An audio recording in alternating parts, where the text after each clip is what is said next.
Good afternoon, everybody. It is Friday, the 26th of February. Welcome to our most recent parent and student keeping in touch briefing, which has quite a focus this week.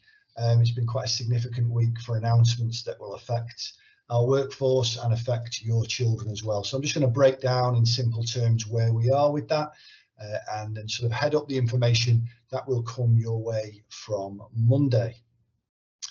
So first of all, I hope you are well, hope you're keeping well, hope you're keeping on top of remote learning and that everybody in your family is looking after themselves. We've been good at school, you know, we have nothing to report.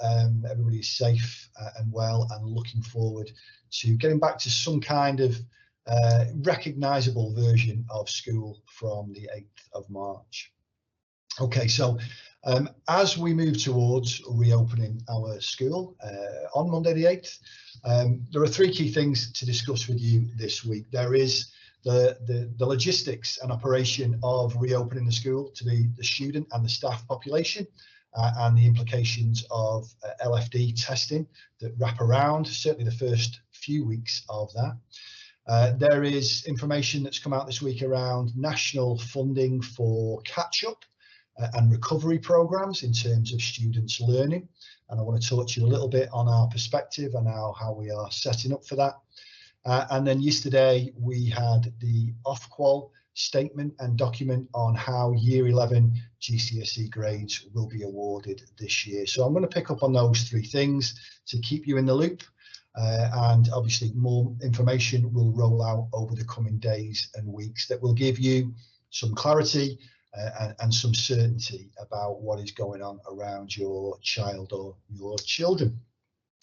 Now I'm going to do this, I'm going to do that in reverse order of what I've just given you, because I want to finish with a screenshot of what our plan looks like that we've discussed with our multi-academy trust partners and our sponsors this week, and obviously with our senior group.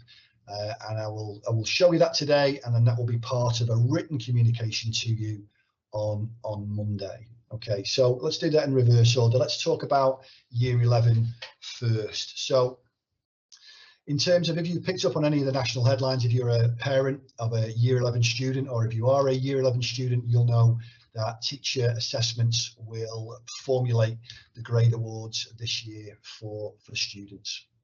And there'll be an absence of a national algorithm that runs underneath that affects any grades. And really, last year it was a minimal impact on us, because we feel, and has been proven last year, we have a very effective system for standardisation and moderation of children's work to form an accurate grade that gives them a chance as they move forward into post-16 education, employment or training. So the document released yesterday, we've discussed that as a leadership group today. We've taken our ideas forward to our sponsor as well. And from next week, if you are a Year 11 student, you will start to receive some information around what that looks like as a timescale, and the end of that timescale being results day, an earlier results day on the 10th of August 2021. There is really only one piece of advice at this point that continues, because if teacher assessment sets your grade, then it is the quality and depth of your work that continues to be the most important evidence base that you have to justify your grades. So it's very simple information for Year 11s at the moment. Information coming your way on the timeline that will come direct to you via Mr. Smithson in a written communication, and it's just to keep on top of everything, be working with your teachers, meeting your deadlines and doing your very, very best with your schoolwork at this point. So expect to hear more from us on that in terms of clear, delineated timelines in the coming days and weeks. Okay, catch-up programs, catch-up funding.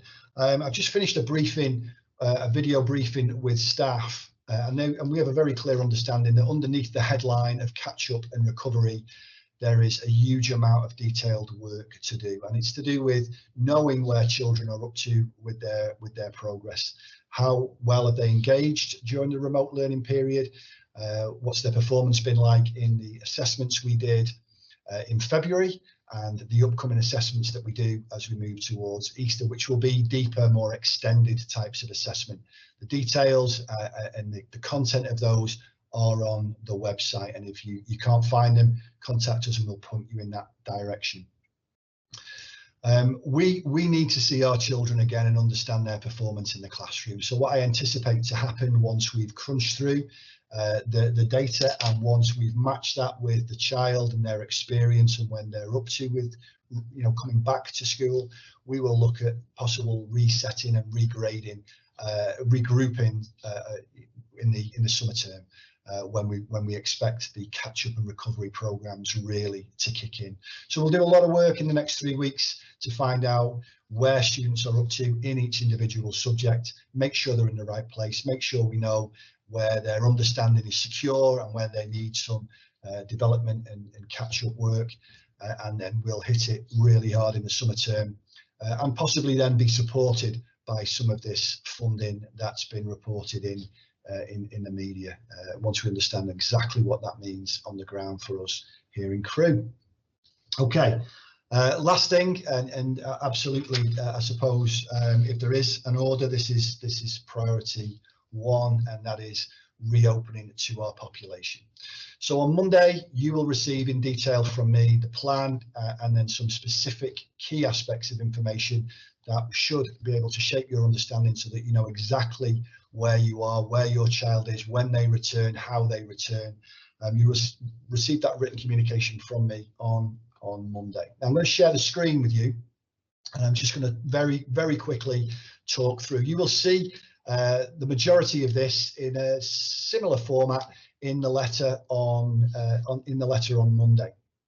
So this is page 1 of one of our draft planning documents. So very quickly, what does it mean? Well, it means to return the population back to school safely, we have to induct them back in a proper process, and involve testing in that. So we open to our students and return everybody to school from Monday, March the 8th, but we are phasing in there very carefully in the first 4 days, you know, all our year groups back in. So next week, you will have communicated to you, the live learn event offer will change slightly as we start to communicate some of that, some of the learning virtually in a way to prepare to return. What do you have to do to prepare? So assemblies, face-to-face events inform, information sharing, surveying of where individual people are up to and families maybe are up to, so that we can help everybody assimilate back in safely. And knowing that school will help them and support them. So there's 2 significant days of student induction online, Thursday the 4th, Friday the 5th. At the same time, I'll be running a 2-day induction for teaching staff. We haven't seen any of our teachers since December the 17th. Because all our teachers are taught remotely. We've had a skeleton crew on site, and they've been our teaching assistants looking after the critical worker children and our most vulnerable children. So everything has been remote, everything has been virtual. All our teachers have delivered lessons from their home.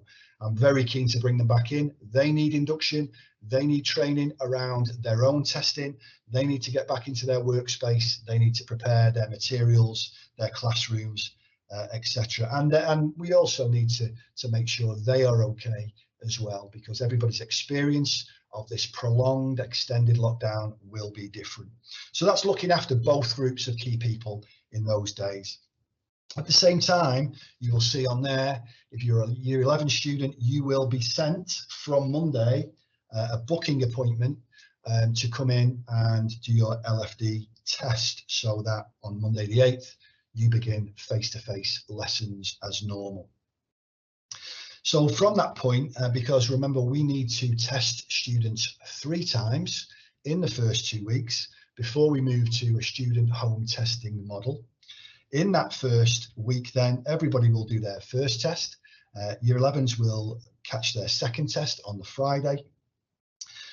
And we will bring people back in one year group, 1 day at a time, because our capacity for testing is effectively 1 year group per day with the staff capacity and the physical capacity that we've got.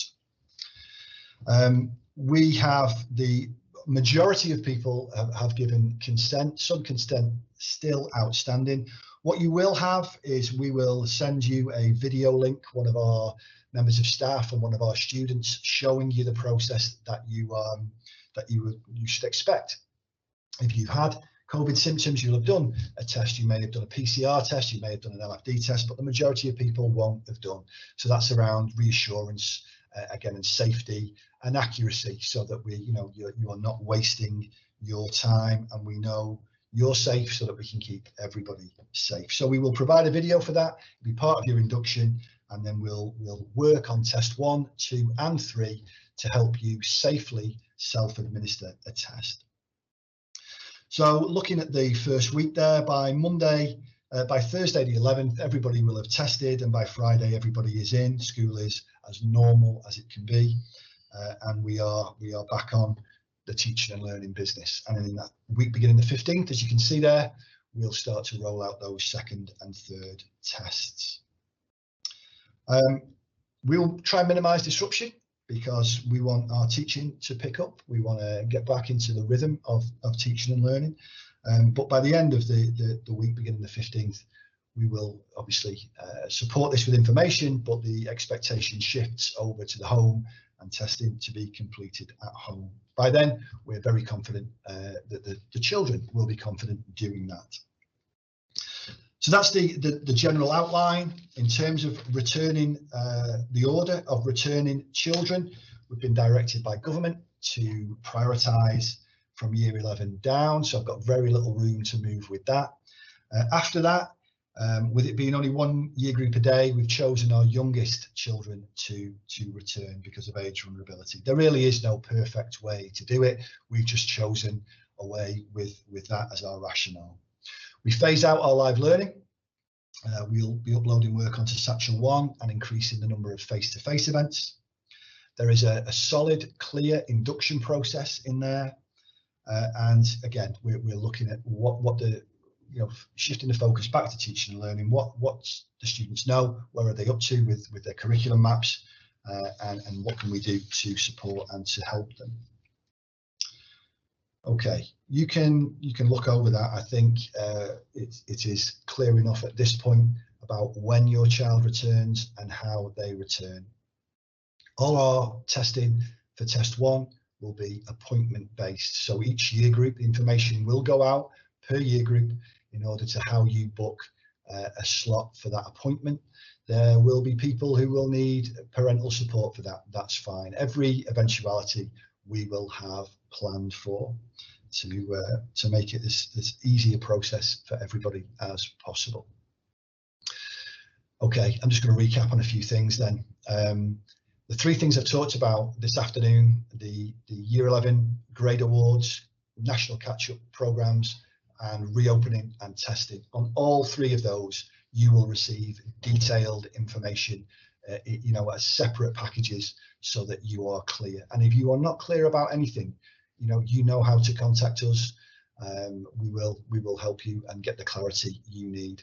If there is anything concerning you around your 11 awards, around your child being behind, if that's how you want to frame it, in terms of their learning, or what a test is, what it means, just contact and reassure, because again, we feel throughout the pandemic we have taken care of our community very carefully, we have structured our work very carefully, and we have a great deal of success to build on. During the autumn term, our attendance at school was significantly higher than national average for secondaries. And that meant our system of controls, keeping pupils, students and teachers safe, was incredibly effective. We had strong organisation. We are not changing any of our staggered starts or any of our bubble models as we go towards Easter. And then after that, obviously, if we do decide to change, we'll tell you. But many successes to build on. We want to support the students. We want to support everybody. We want to make sure everybody is safe, and we want to give people certainty and clarity. I think that's enough from me. We'll pick up again on Monday, when you'll receive further communications and further detail. In the meantime, let's hope the weather is kind to us. Let's get outside and get some fresh air. and look forward with some optimism to coming back to school and to the spring and summer and everything that brings with it. I'm going to close, as I closed, with the staff briefing, which was a quote this afternoon from our Vice Principal, Mrs. Norton, which I thought just caught the essence of it perfectly. And she said, "We are all looking forward to having the building alive with our students and our staff again." And I think that's a great message, a very sincere message. We love what we do here. We care deeply about what we do here, and we're looking forward to picking up and building on this school's significant and multiple strengths. So speak to you next week. Take care, stay safe.